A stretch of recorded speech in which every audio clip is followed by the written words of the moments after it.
makes me feel like a man. You want every team to lose any other game? Sorry. Bailey Zappi just put another dime. You know what?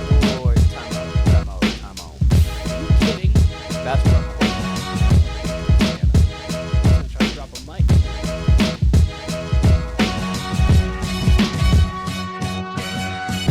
Welcome to the Warner Brothas Podcast. My name is Keenan, joined by my brother Kyle. We haven't talked in about a week. It's been pretty much the entire free agency for the NBA has gone on. Kyle, how are you doing? I'm great. I'm ready to chop it up about the sport of basketball, mainly. It's a weird time. I mean, we're officially somehow mid-July already. Like, it was just July 4th, but we're already trending towards mid-July. And before you know it, it'll be the Olympics. Like you said, we just wrapped up free agency. We're in the thick of it with the WNBA. We got Summer League started. It's Vegas Summer League, so I'm ready to chop it up. NFL's low-key around the corner. Yeah, we got a lot of things going on. So. This is one of the busiest summers for sports fans pretty much in a while, because the WNBA obviously has more national media coverage, so people are going to be paying attention to that more. You obviously have the Olympics every 4 years, and then that goes right into NFL training camps and right into the NFL season. So it's not a boring summer as much as some of them are, where you're like, okay, there's really not much going on here. But let's start NBA-wise. Paul George officially a 76er. We have Klay Thompson to the Mavericks. We were talking last time they possibly could team up. We figured Paul George was going to be there. But those two big dominoes, what were your thoughts on those moves? Probably more on the Klay than the Paul George, because we kind of already just hashed out with Paul George, but you can go on. Yeah, not much on Paul George. I mean, Sixers by far had the best offseason. Adding Caleb Martin. They added Andre Drummond as a backup big, and then, of course, Paul George. Yep. You can't go wrong with that. I mean, we were talking about them in comparison to the Knicks, where the Knicks seemed like they're the clear number two. Philly's got to be right there. Yeah. You know, health will always be the question and the answer when it comes to Philly.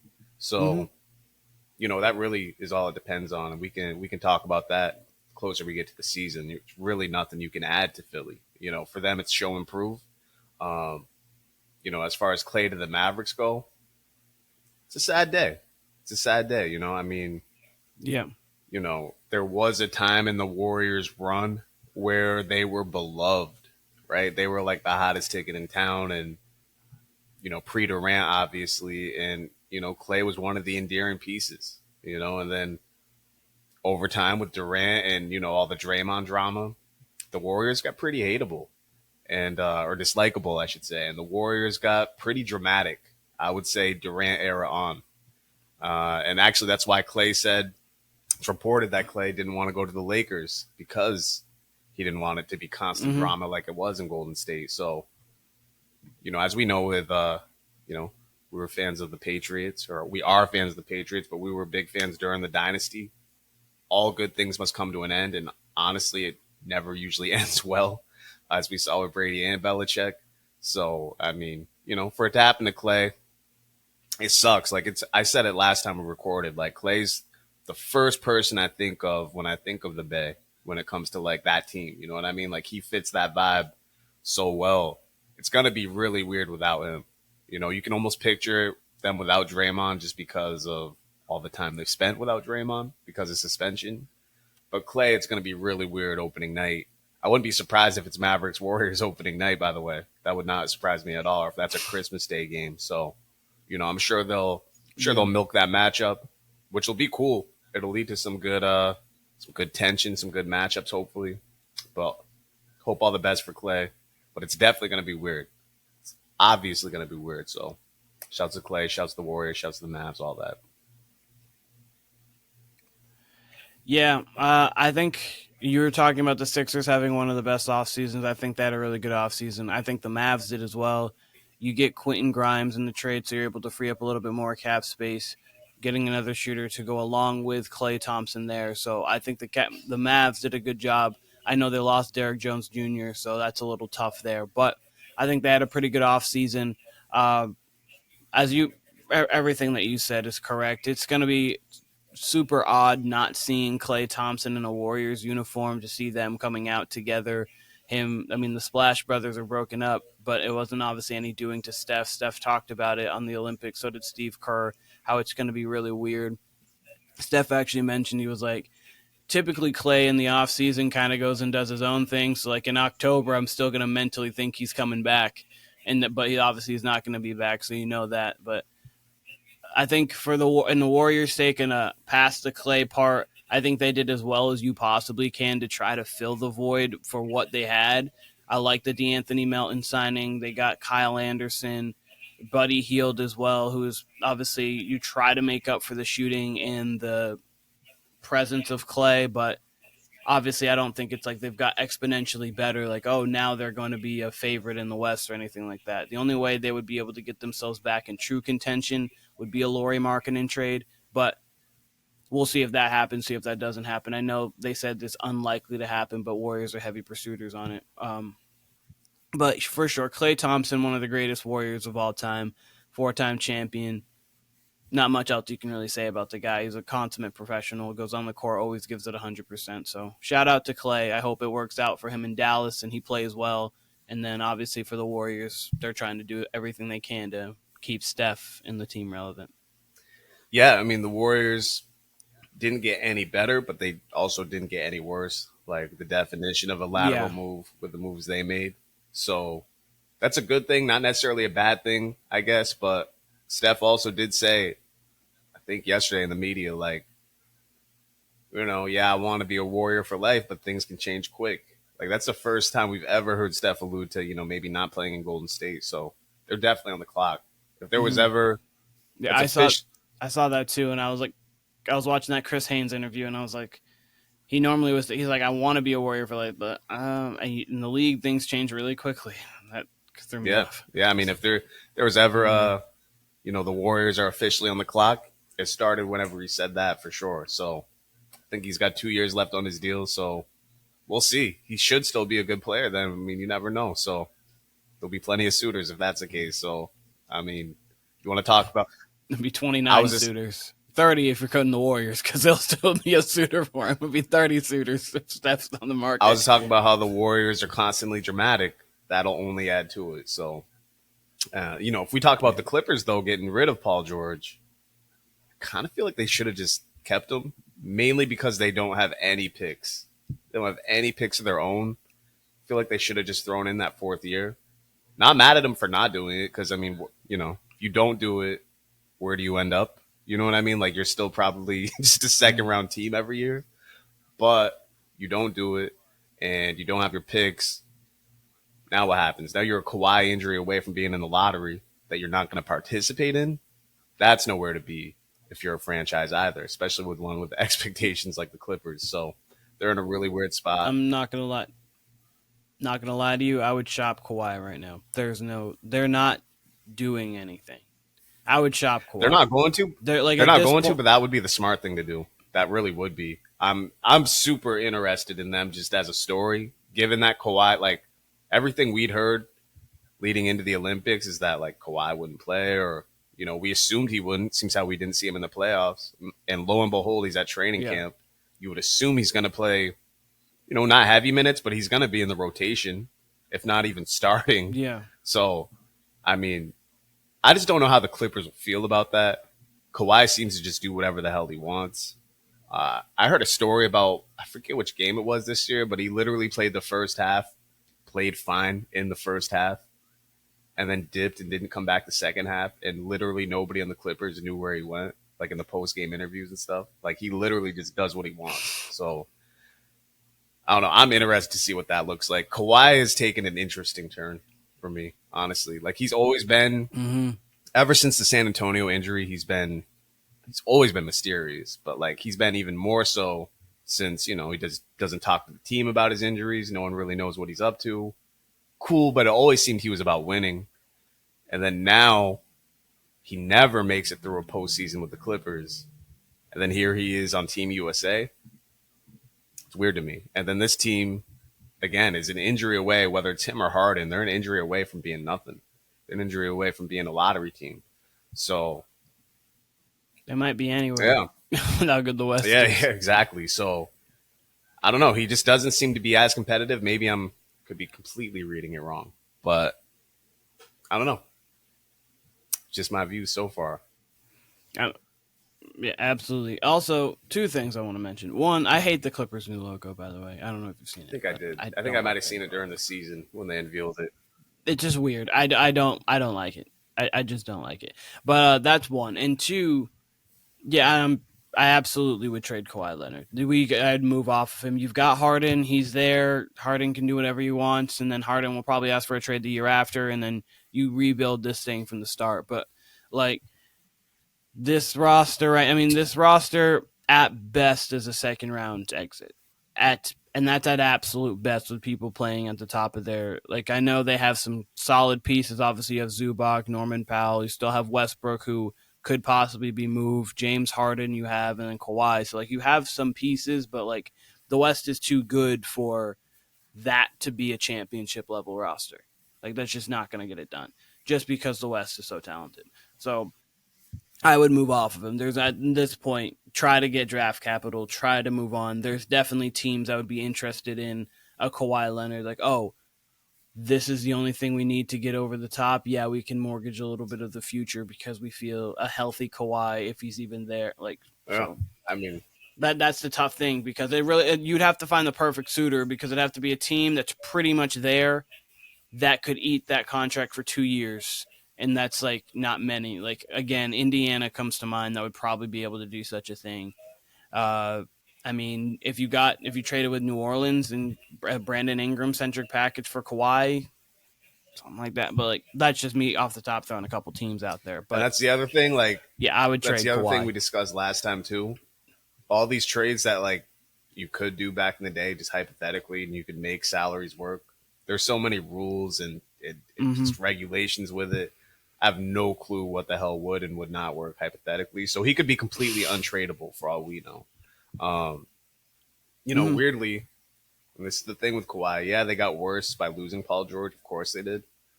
But like the Warriors, they replaced him with at least good, solid role players. And if Kawhi, let's say Kawhi does come out healthy, let's say Kawhi does have a good Olympics and he's just ready to go day one. There's a world where they're a top 4 seed. Like, we look up in January and they're a top 4 seed. You know, that doesn't really matter much when you're the Clippers, but, you know, they do have trade pieces. So, you know, they're just an extremely weird spot. And I wouldn't ever expect Kawhi, someone who really wanted to team up with Paul George, and that's the whole reason they're in LA. I really wouldn't expect him to be like, all right, yeah, it's cool. Like, Paul George is gone. Cool. Now it's just me and James Harden, of all people. Cool. On the Clippers. He didn't want to go to the Clippers without Paul George. Like, that was the thing. So, like, I can't imagine he's pumped now. Like, yeah, Paul's gone. I'm fine. It's weird. But it's weird. Yeah, you've always mentioned that, like, legacy wise, Kevin Durant's going to be one of the hardest people to judge ever.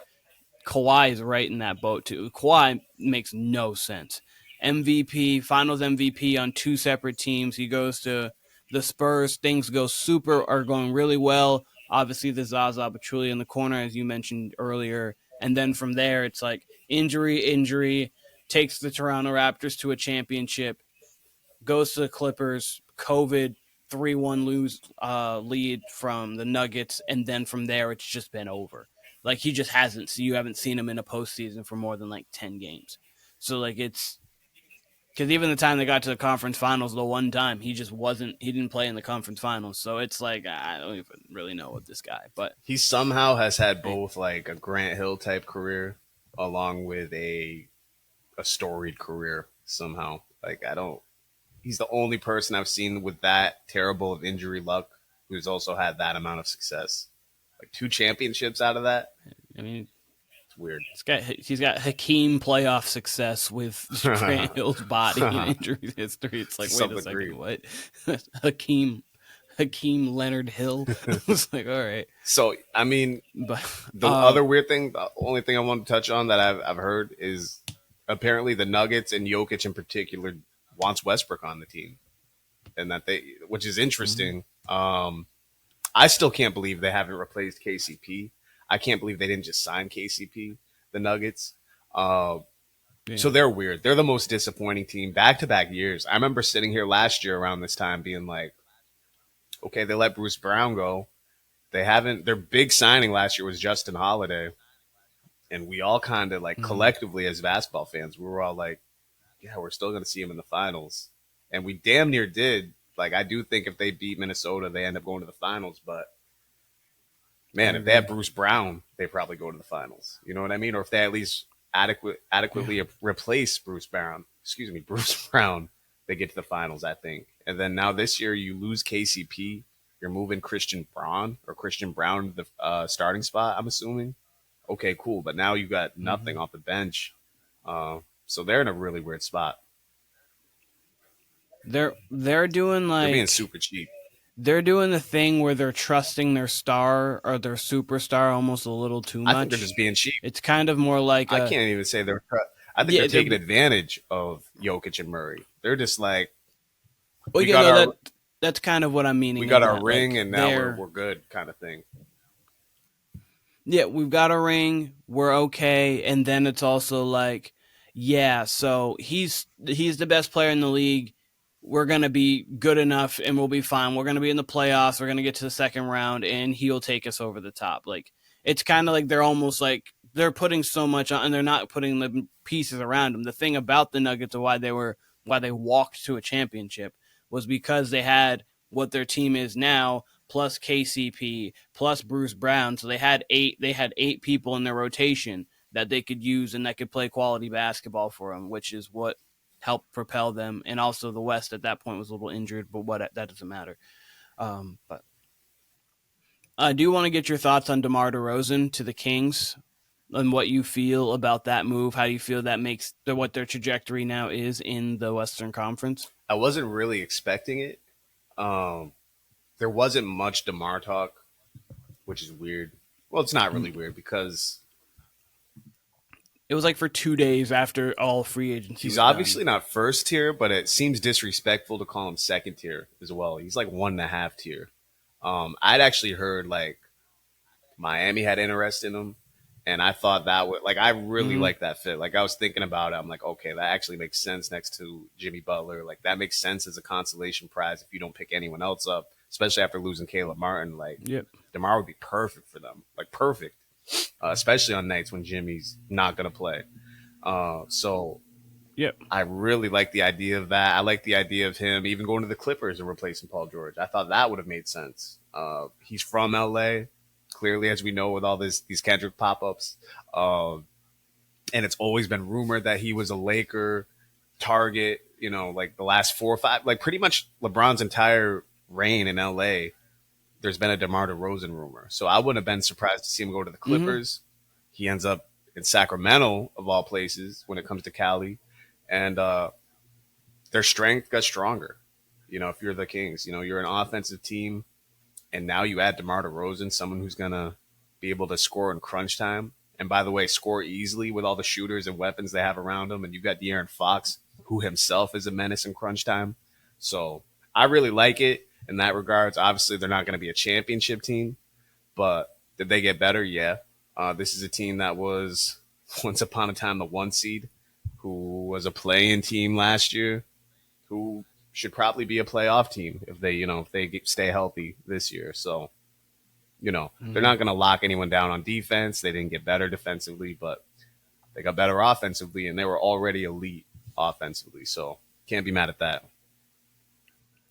To me, they went from being one of the 9 to 12 best teams, like or more 8 to 12 best teams, to being in the top 7. Not that they're close to 1, but like within the 5 to 7-ish range. I could see them finish. I think they'll probably be solidified for the most part. I'm going to have to obviously wait for the rest of the little moves to happen, see if any big trades to come along, because obviously there's still little dominoes to drop. I mean, last year we weren't prepared for anything, and then Dame left right before training camp, and then Drew Holiday too, and that changes your entire trajectory. But so once obviously the season is right among us, I'll have like a better, but they're probably top 7-ish right now in the West, I would say, roughly top 7-ish. I agree with that. I mean, you have obviously, I was going to say Nuggets, Mavericks, Timberwolves are there for sure. And then you've got like the Grizzlies who are going to be coming along. And then I think there's one more team. Oh, the Thunder. Thunder, clearly. Those are your top 4. And then like it's the Suns. It's the, depending how you feel on the Lakers, Warriors, Grizzlies, Kings. They're all kind of in that little mesh. Weirdly, everyone was saying how Brandon Ingram is going to get traded this season or this offseason. Pelicans as well. Right. I didn't add them in the team, but Pelicans as right. well. And it looks like by the day, like it seems like he's going to stay. It seems like they're not able to trade him. Mm-hmm. And if that's the case, I'm not sure how I said last episode how I really like the DeJounte Murray trade.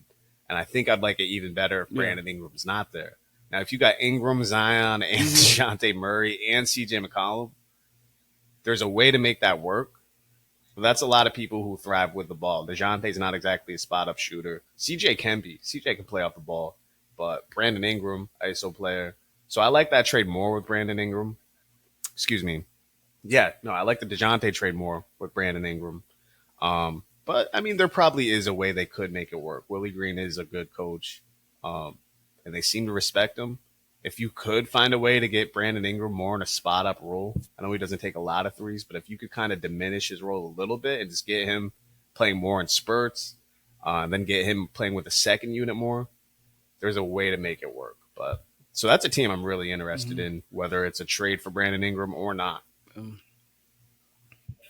Yeah, I think I'm with you. I think that they should try to move Ingram just because if you have a DeJounte, do you have a bigger guard in DeJounte? So you kind of, CJ McCollum doesn't have to try to guard the best player. Obviously, you have Jose Alvarado off the bench too. You've got Zion. They don't have Jonas Valanciunas, so they could probably go a little bit smaller. No center right but now. If you could get, I was going to say, they got like no size when it comes to that right now. If you could trade Brandon Ingram and get yourself a again, the name that fits every team right now, because Lauri Markkanen. If you could get someone like that, a guy who can stretch the floor, shoot, he can also protect the rim too, so he's a pretty solid big. But so that's kind of like if you can get a player like that, or you can get multiple rotational pieces, like a wing shooter who can play defense and kind of things like that. I mean, you can make the roster more complete. But there is a world that this works. Brandon Ingram's a good enough player for sure. There's a world where this can work out. It's just, can you get it done, and will the players buy into it?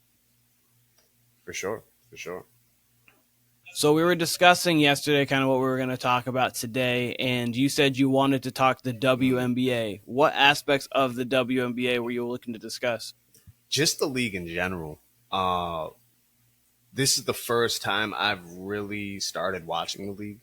I would say I've peeped in at games here and there in the past, and it didn't really keep my attention. Other times it has. There's definitely been times where I'll watch a full second half, or I got it on in the background, but not really keying in on the game. And the season started mid-May, I think right after your birthday or around your birthday, and I watched Caitlin Clark's first game. I watched a couple other games that week. And I would say since then, now we're almost 2 full months away, I've been watching it more and more. I think I've developed a sense of the rhythm of the season. I think prior, whenever I watched the WNBA, you naturally compare it to the NBA and what the NBA is. Mm-hmm. And if you're watching it through that lens, you're never going to get it. You're never going to like it. Yeah. What was the total games what's the total games for the WNBA right now? 40. Well, how many? They play 40 in a season. They're at 22-ish right now, roughly. I mean, I think we said, and I think I said that maybe they should extend that. I might back off from that. 40 might be perfect. I will say this. I just said, I'm going to kind of contradict myself here. I just said, if you're comparing this to the NBA, you've already kind of lost as far as the WNBA as a product. But I do find myself comparing it to the NBA in some ways and liking the WNBA way more in certain ways. Mm-hmm. Give you an example. Replay review. Doesn't take 10 minutes for them to review the same shit they're reviewing in the NBA. right? Tip ball off Mm-hmm. someone might look like it went off the home team, also might look like it went off the away team. WNBA gets it done in 2 or 3 minutes. That's a whole 8 minutes in the NBA. Flagrant fouls, Yeah. reviewing. You know what I mean? Like that type of stuff. The commentary, Mm-hmm. I believe the commentary all around is better. I I joked with you last time, Keenan. We were talking, and I was like, why the fuck does the WNBA have their games on like Ion? Like I couldn't believe that, or ION, whoever the hell it is. Mm-hmm. Turns out I actually have this channel. And I'm like, all right, I guess this is what I'm doing. I'm watching games. Obviously, I text you and I find out we have League Pass too. And I was pretty surprised to see how across the board the commentary teams were really good. I'm sure I know some of the names. I don't know. I haven't had the pleasure of seeing any of the names of who's actually commenting these games. But all the time, I'm like pleasantly surprised. Like, oh, this isn't bad. I don't feel like they're trying, even the ESPN cast, I don't feel like they're trying to like throw in our face the stars of the league or really trying to over explain what makes them great. And I feel like they do that in the NBA way too much. Like I feel like they're playing defense constantly when it comes to talking about the stars and the NBA. Seems like you're walking into a Twitter discussion sometimes just listening to the commentary team. And, I really honestly feared that with the WNBA. I thought they were going to, especially again on the ESPN cast, I thought they were really going to try to throw like, Taurasi and, just try to over explain how great they are. And they really don't. Or Asia Wilsons of the world or the Kelsey Plums, they don't. They let their game speak. And it's a great product. And I'll tell you, Keenan, that's really what got me to the UFC. I had interest in the sport for a long time. But what really sold me on the UFC was how great of a product it was and how great the commentary was and how much of a show they put on. And I think the WNBA already has that going for them. I'm all with you there. There's a few things that I do like about the WNBA. Like on the app, watching League Pass, it gives you the option to watch 2 games and 4 games at once, which is actually pretty cool. Yeah, so I was the other night, the game that it was the Seattle Storm versus the Chicago Sky. It was that game ended 88-84, and then it was the Sparks versus the Aces. That game ended 98-93. The Sparks ended up upsetting the Aces and during that, and then the Sky won. That was the game where Angel Reese had 27 and 10, Kennedy Carter had 33, and Angel tied Candace's record for 12 straight double-doubles. And then in the other game, Asia had 35 and 12, De'Erica Hamby had 28 and 14. But regardless of that, I was watching both games at the same time, side by side. Like, I didn't even know that was a feature because typically, like, I'll have it in 2 different browsers, and since I'm usually on my Mac, I can kind of just go back and forth. And then I was like, oh, I can have 2. And then it saw it up there. I was like, you can have 4 games going on at once, too. That's really cool. So, like, you actually can, like, watch all of them on the app, and they're all clean.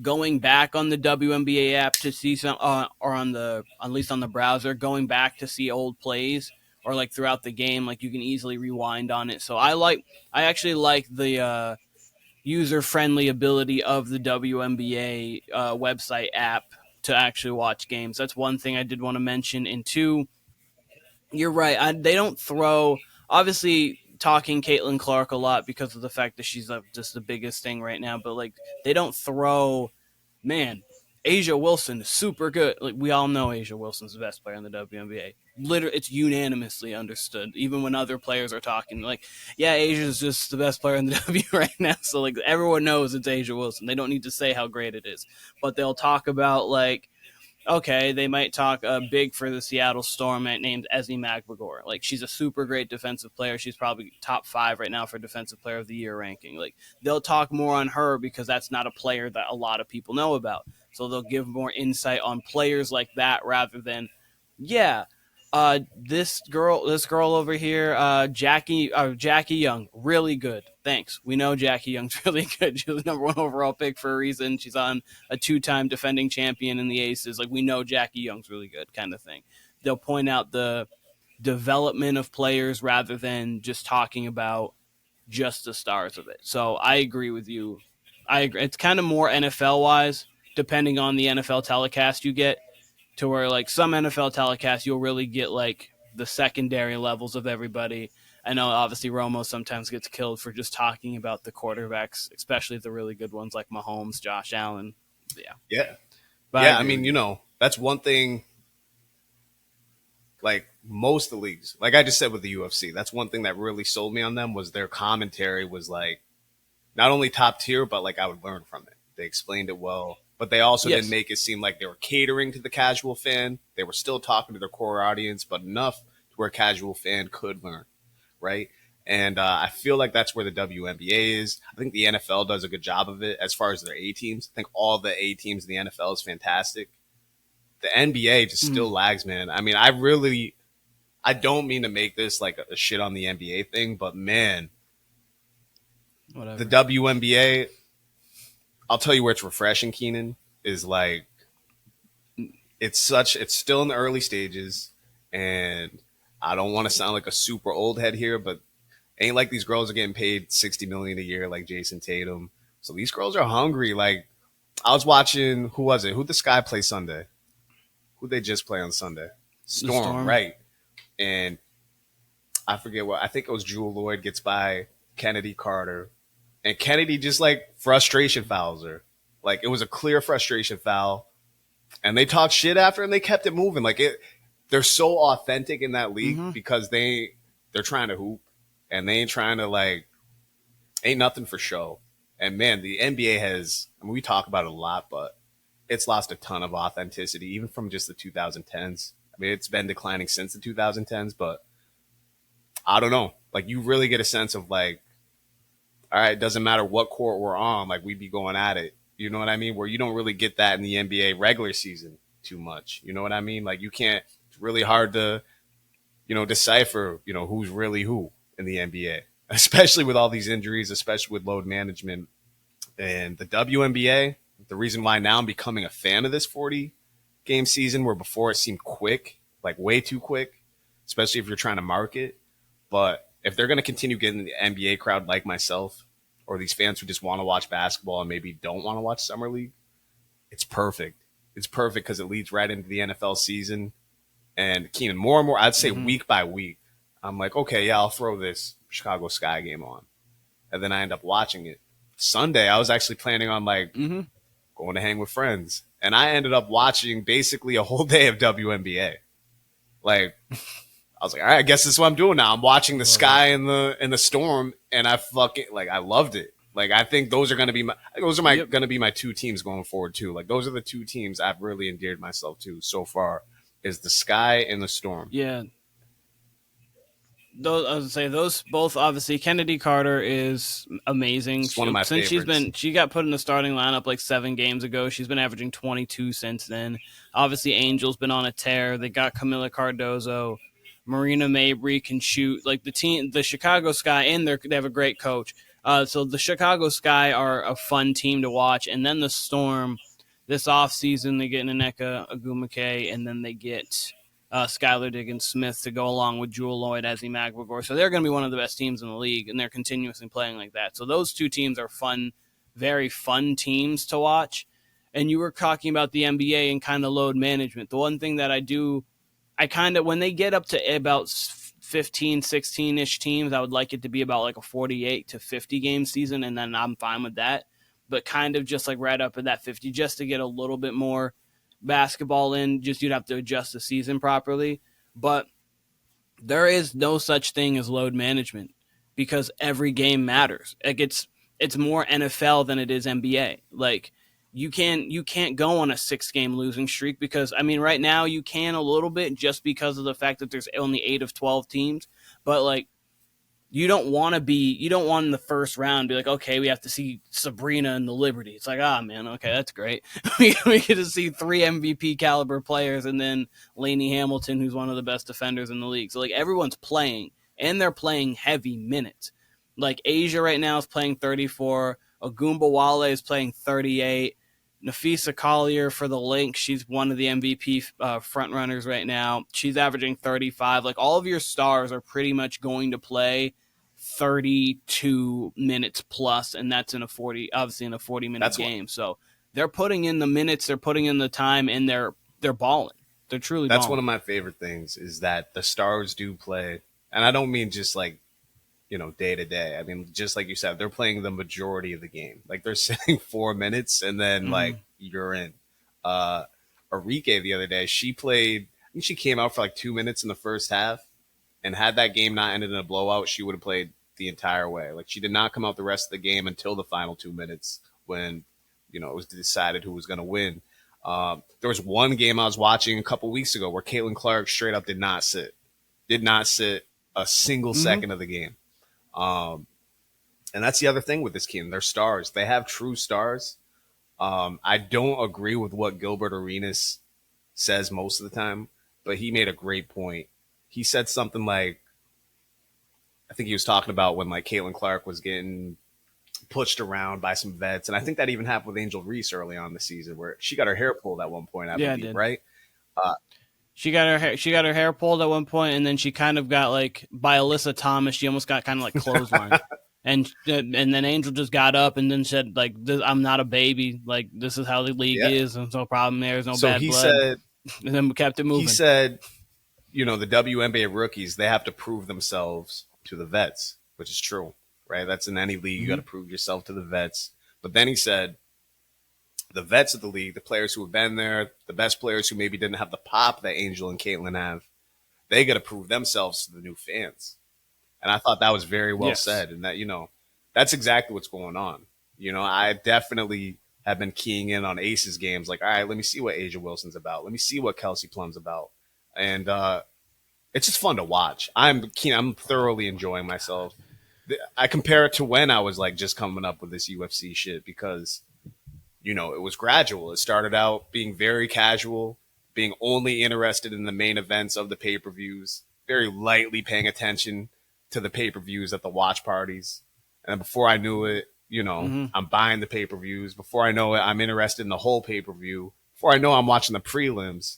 I mean, I'm already, like I just said, I've had a couple days of like full WNBA type of Sundays and that's another thing I like. Their scheduling. They got good doubleheaders. They don't really have it on the right channels. Yes. I think sometimes they throw them from channel to channel, which that probably doesn't work as well. But they do have good schedules. That will come to. I think, with the more and more audience they get. And then, I kind of talked about the refs earlier with the review, but in general, I'm not mad at their reffing. Like just their game management. I feel like they definitely give superstar calls to certain players, especially like Asia, especially like Caitlin and Angel. I feel like they definitely get more calls than your average player, but not in an egregious way. Like if they're going to the rim, yeah, it seems like they get a quicker whistle, but I don't know. I was gonna say, and honestly, there are times where Caitlin does. Sorry, no, go ahead. Sorry, I was just saying there are certain times where Caitlin doesn't get the whistle that I thought she would get. Like there are times where she doesn't get the actual whistle that like a true NBA superstar would always get. Like Luka's always going to get like a whistle, like for the most part, except for sometimes in the playoffs and then he throws a tantrum. But like other than that, like she's actually not getting like the strongest of it. But you're right, she definitely does get a whistle at times for sure, because like that's what you're going to do with your stars. I'm also, we're going to talk about this a little bit more. We'll probably when we get back to it, when the game's like really on. I cannot wait for this USA versus All-Star on the 20th of July. I'm ready. It's next weekend. It's next weekend because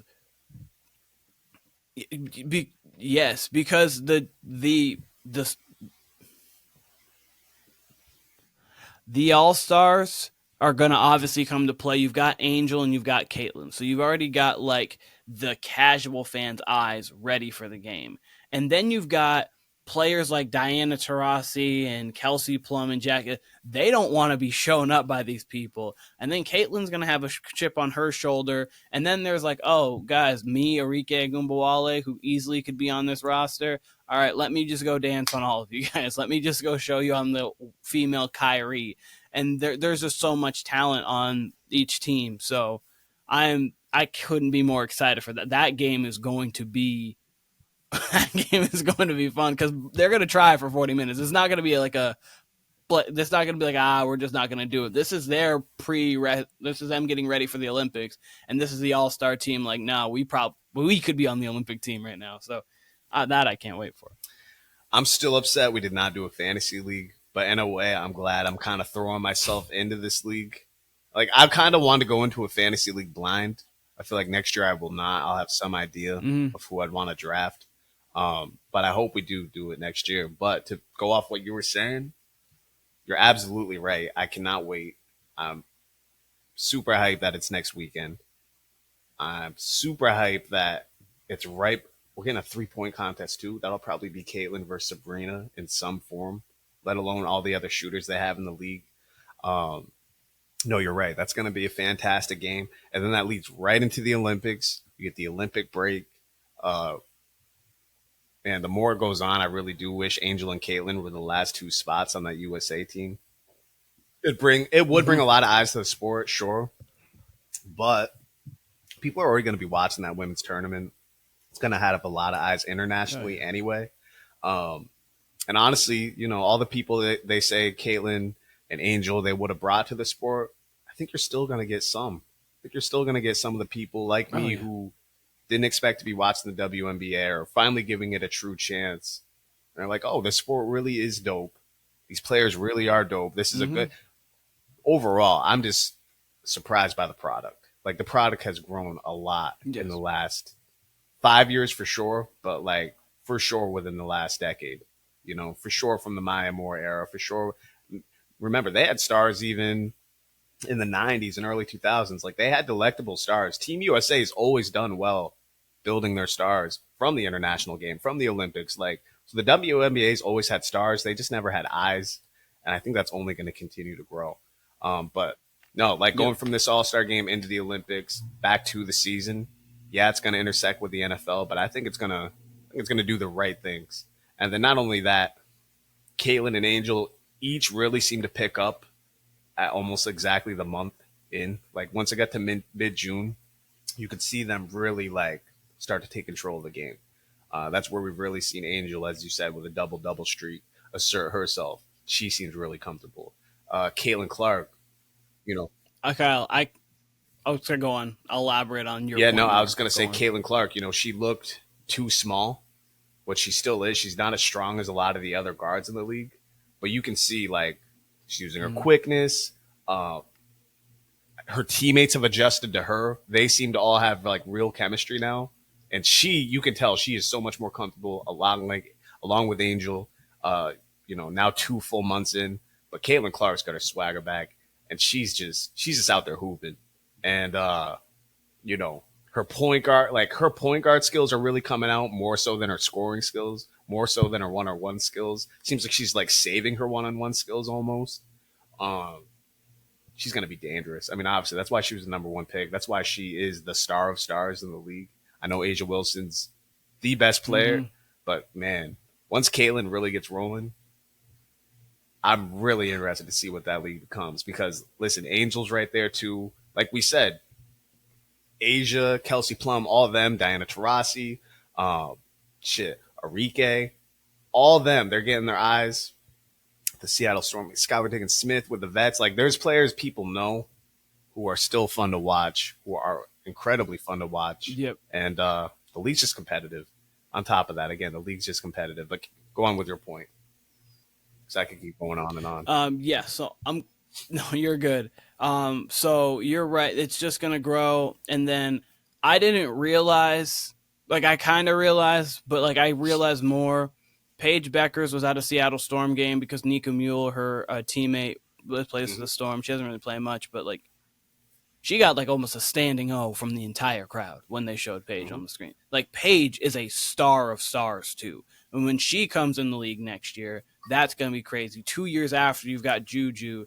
I'm saying it now already, if I've said it before, but Aaliyah Chavez in, like, 5 years, she's special. And she was like a junior. She's going to be a senior. She's special. Like, she is going to be probably one of the next people that we're like, oh, okay, this lady is crazy. But I'm going on with your point. Since pretty much since June, it's been June 4th was really the time because obviously the Fever played 11 games in 20 days. And so you had that stretch in. basically at the same time, Camila Cardozo was out for the Sky, and she happened to come back against the Fever at the beginning of June. But since June 4th, the Fever are 7-4.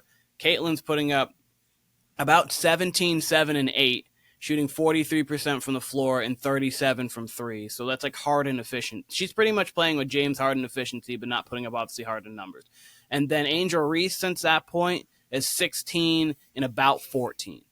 And ever since Kennedy Carter's been in the starting lineup, which has been about 7 games, Angel's 18 and 15, and Kennedy Carter's 22 a game. So I love like Kennedy, they're growing, and the more and more they see, the more and more that they see these teams and these players, like they're obviously having to adjust to the league. I did this one thing the other day.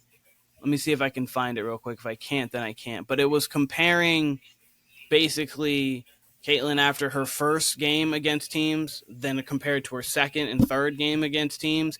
And the stats are just completely, they're just different. Like she plays so much better against the teams, like with a much more efficiency after playing her first game. It's because she's getting used to the league. She's seeing these players. She's seeing everything. But you're right. 100% could go on.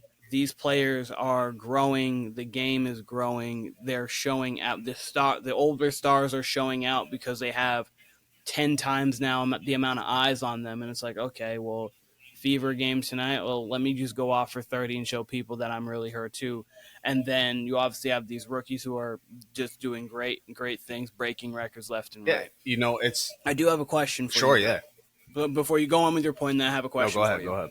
Because mine's not WNBA. Oh, okay. All right. If it's not WNBA, I was just going to say, and I've kind of already made this point, but it's a refreshing change of pace from the NBA. It's good to be able to just turn on a game like the Aces, like whoever who has stars, and know that the stars are going to play and play heavy minutes. Yep. I will say in that Sky Storm game, you mentioned Camila Cardozo. She was like having an actual real impact in that entire game, especially the first half. Shorty had 5 rebounds in 5 minutes. Like, that was straight up her stat line in the first 5 minutes. I remember looking and I was like, all right, like, she's doing her thing, and she was protecting the rim. She played 2 minutes in the second half. I don't know what Teresa Witherspoon was doing. I actually really like her as a coach. I like her energy. Keenan, look, this league's got to grow. They need, I don't know where they're going to get their money. They need to go get Don Staley to one of these teams. They need it. They need it. They need it.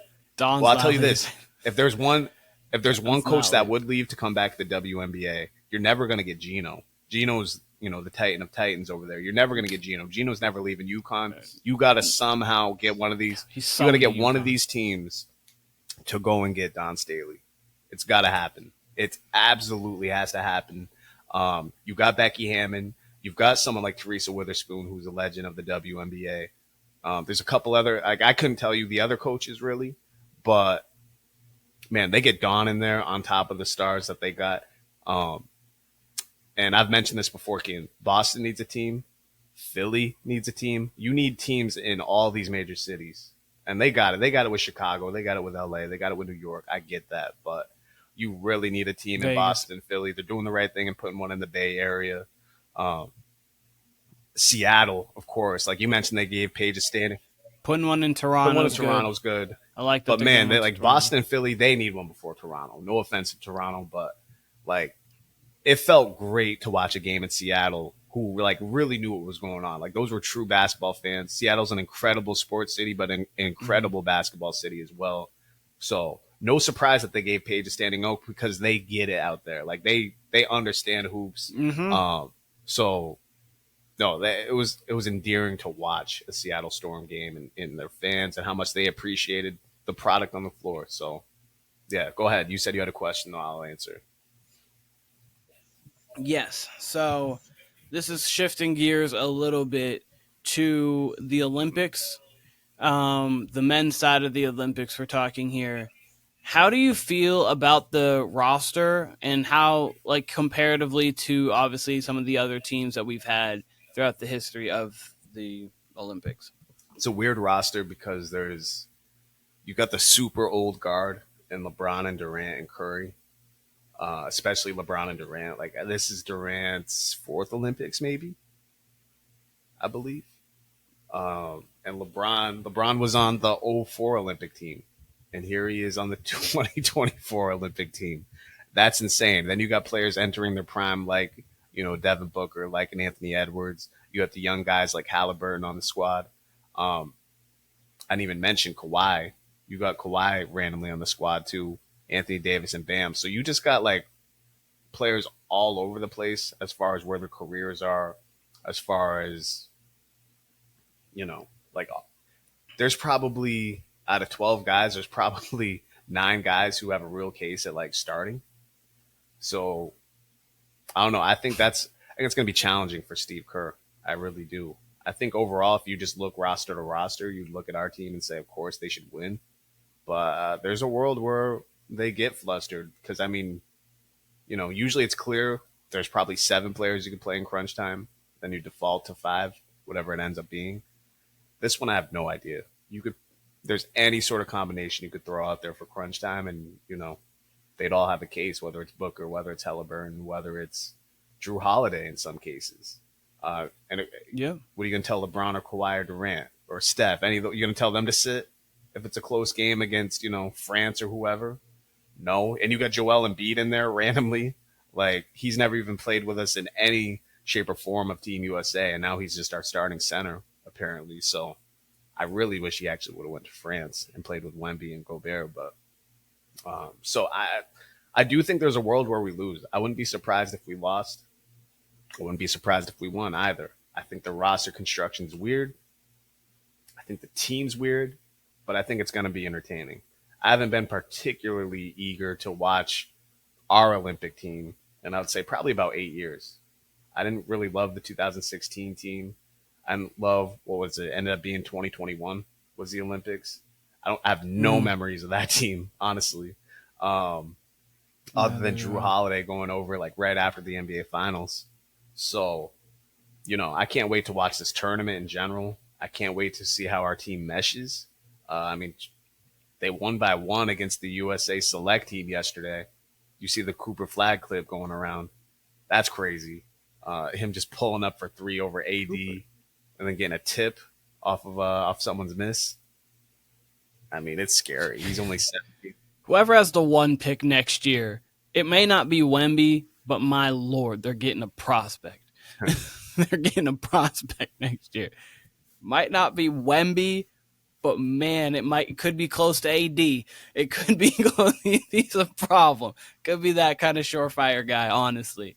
But how I feel I agree with you. Because, like, when you break down just individual player for individual player, like, take out team construction, this is arguably, like, right up there with the most talented roster ever, just because of what your 8 to 12 is. Obviously, not saying it's the best team, but, like, when you're just breaking down, like, you have players like Ant, who's your 8th guy, 9th guy, possibly, and then you have, like, compare, like, Michael Redd and things like that. So, like, it's when you break down some rosters, it kind of is like right up there. But then again, you're right in the sense of the reason why those teams don't always need to get the 12 most talented best players in the league is because you have to construct a roster somehow. Like an 08, like the Redeem team to me might be better than the Dream team, and that's an argument. Like it's either way, but I think those are my 2 best. I understand people say 2012, and I get it too. But for me, I don't. This Redeem team or the Dream team, 2012 is right there too. But like, you knew it. You knew crunch time. Wade, Bron, Kobe, and then you kind of play around. Like we knew them, and then it's like this is Kobe's team. Wade and LeBron are coming along, and then we figure it out from there. Like on this team, you would think closing games would have to be Durant, LeBron, and Steph, and you figure it out from there. Because I don't know how Steve Kerr looks at Steph and says, "Hey, buddy, not today." Like we're not today, Steph, or LeBron or KD. Like, hey guys, not today. Sorry, you guys just don't have it today. Like I don't think you can do that. But then you have Embiid, who it's going to be like, well, we need a Tatum. big. But then at the same time, then you have like, okay, Tatum, I just won the finals. I'm the best player on the championship team coming there. You have Devin Booker. I think I might be better than Steph in his mind. Anthony Edwards, I think I'm better than Steph, LeBron, and KD. I just beat KD into sleep. Like, you have all these guys who are just here. It's like Bam understandably can be like, I guess I could sit behind these guys, but it's really difficult when you break down these top 8. It's like, oh, who's sitting? Who's going to sit? I don't even know who's going to start. I can tell you LeBron and Steph are starting, and probably Embiid has been starting. I would assume Durant. Then from there, I would assume Durant. You would assume Durant. He leads all time in U.S. points, and he's one of the greatest Olympians we've had. Like, obviously, Carmelo comes to mind for greatest Olympian, but Kevin Durant is right there. So I was like, he's the one who spearheaded last year. He was the best player on last year's team. That was really Kevin Durant's team.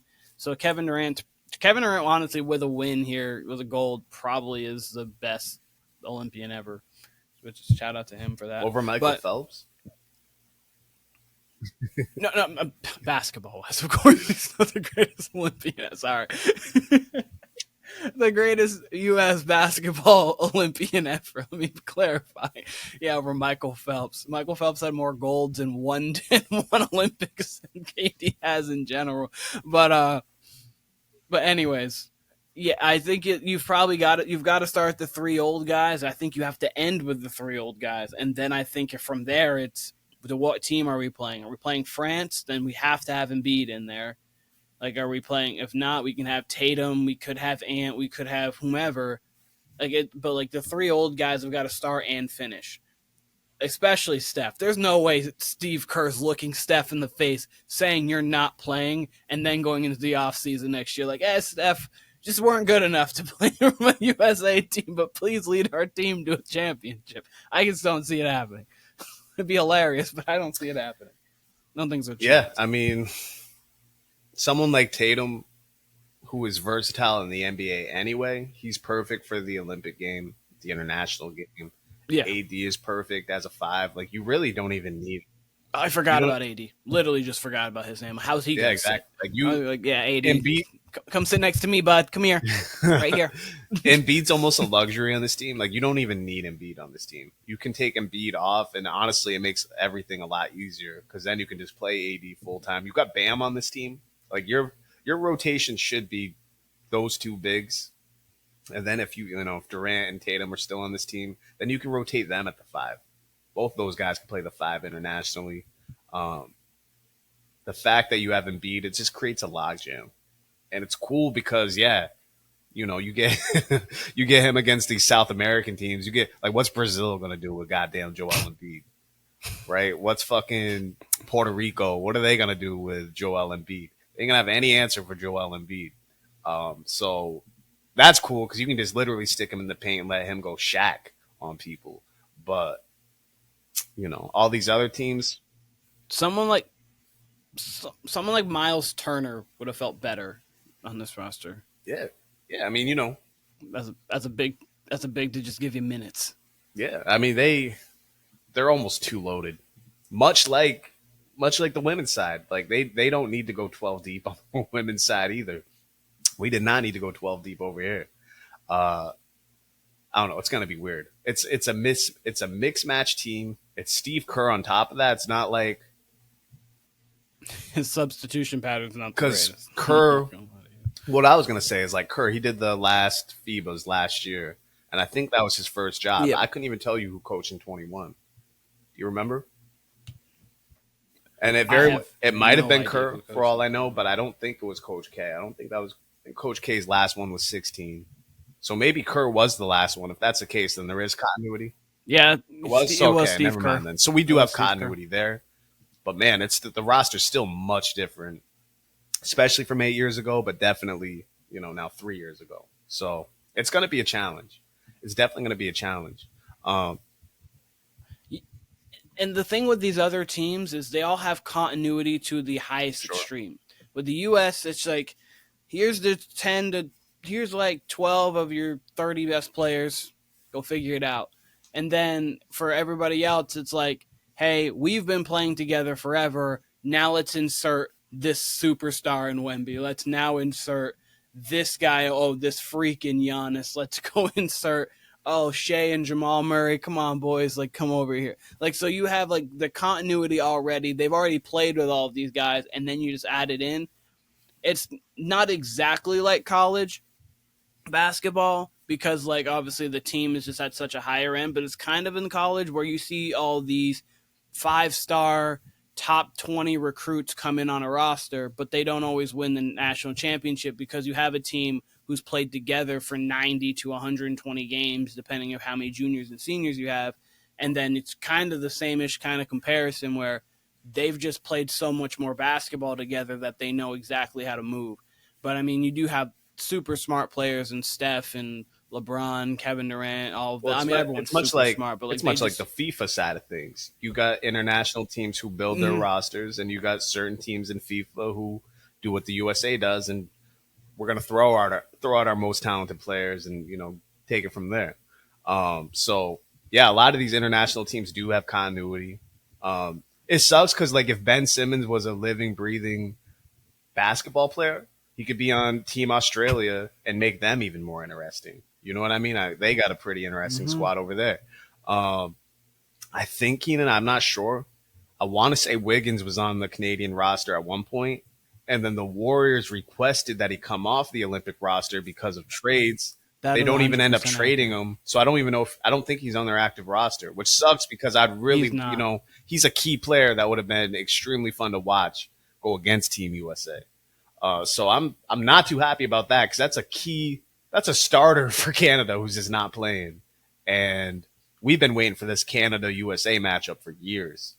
Team Canada's been building their squad for about a decade now, and finally have gotten into Olympic qualifying. Finally actually made it to the Olympics, and it's long overdue. And here we are. We're probably not even going to get Wiggins, one of their key players, to play. I mean, obviously they got a lot of other NBA talent, but Wiggins would have been a perfect foil, you know, with a short three, with his athleticism, the physicality. I would have loved to have seen him guarding the likes of LeBron, guarding the likes of Kawhi out on the perimeter, especially with Jamal Murray and SGA and all those other guys who are perfect for international play. It sucks that Canada's not going to have Wiggins, but I can't wait. I can't wait to watch this tournament. I think it's going to be better than the NBA playoffs. It's going to be a lot of fun. Yeah. Last thing I did want to say about Canada real quick about Wiggins there is unfortunate, and Zach Edey withdrawing himself is unfortunate too, because Zach Edey would have just been a 7-4 big just to have. That would have been really good for Canada to have too. But, like, this Canadian team is truly a problem. I mean, you've got 9 actual NBA and 10. Their whole roster is pretty much an NBA roster. And all those guys, like, they got a true roster. You got Nickeil Alexander-Walker, RJ Barrett. They have Birch. I never pronounce his first name right. Kem but he's Birch? more of a role player, like a bench player anyway. Kem Birch, thank you. Dylan Brooks, Lou Dort, Shea, Trey Lyles, Jamal Murray, Andrew Nembhard, Dwight Powell, Kelly Olynyk. And then there's a few other guys who don't play in the NBA, but, like, that's 11 NBA players who have played rotational minutes at least, if not came second in MVP. So, like, they're gonna be just fine. Yeah, I'm excited for them, and I'm excited for France. Wish they had Wiggins. Oh, God, the only reason why I'm glad that Embiid's here. Could you imagine if him and Wemby were I wish he went to France, and they said they were going to do the Triple Towers lineup. They said they were going to do Wemby, Embiid, Gobert. I would have loved it. I would have absolutely loved it. That would have won. They would have whopped. They may have mopped the floor with us because you can just take the ball off the rim. God, that would have been insane. That would have been insane. Yep. Here you go. Thank you. Last thing I want to say, I want to throw it back to the WNBA, actually. Yep. I'm keeping a list of my favorite players so far. I got Kalani Brown on there. Mainly because she's kind of social media presence. Like, she's just known for being, like, a pretty girl hooper. And she's, like, 6'6", right? Mm-hmm. So I finally see her. I watched I believe it was the Aces versus the Wings, right? Dallas Wings. Yep. Kalani's on that team. And she's coming off the bench. And listen, she ain't fooling nobody. This girl was hung over playing against the Aces. You can't tell me different, bro. She had she had a couple plays in the second half. I don't know if you were watching this game, Keenan, but she she had a play where I forget if it was off a rebound or off an inbound. She just threw it to half court from under the basket, like with no intent of it going anywhere, right? They get the steal, and then it's basically a 2-on-1 with her being the one on the way back, right? And she just like picked up the ball, didn't even try to split. Like she threw her hands out like this, like half-ass, and then Shorty scored on the other side. Like there was no defense played. And then she had another play late where she somehow was like switched on to Kelsey Plum. And like she was below the 3-point line, like just giving Kelsey like an area to shoot. And obviously she shot it. Obviously she made it. She put her hands up like fucking busting my mic, but she threw her hands up like half-assed again. She made the 3, and then Kalani Brown's like walking back on defense like this. I'm like, this girl does not take hoop serious at all. So she's still one of my favorite players for sure. I can't wait to see how unserious she is the rest of the season. But you couldn't tell me she wasn't out in Vegas partying the night before because she was moving as little as she could. So shouts to Kalani Brown. Yeah. That's hilarious. I was gonna say I've been developing even more and more some of my one player who Satu Sabale played with Sabrina at Oregon. She was the number 2 pick in that draft, behind Sabrina at number 1. Most improved player last year. She dropped 40 towards the end of the season to clinch them a spot in the playoffs. She's coming back after the All-Star break. I was just thinking about this. The Dallas Wings, because the Fever and the Chicago Sky now have been moving up and moving up, so their odds to get the number 1 pick are not as high. If the Wings get that and they have a Goomba Wale with Sabali and they can get Page, oh my God. That team's, whoever the number 1 pick is going to be next year is going to get themselves. Page and Kalani I mean, Brown. and also, and there's. I said Page and Kalani Brown on the pick. Oh, yes. Get Kalani Brown dunking. And then there's going to, because there's going to be even more than just obviously Page. That Fly's giving you like real problems over there. No, he's giving this Fly's giving me work this entire podcast. It's been like 15, 20 minutes of him just buzzing.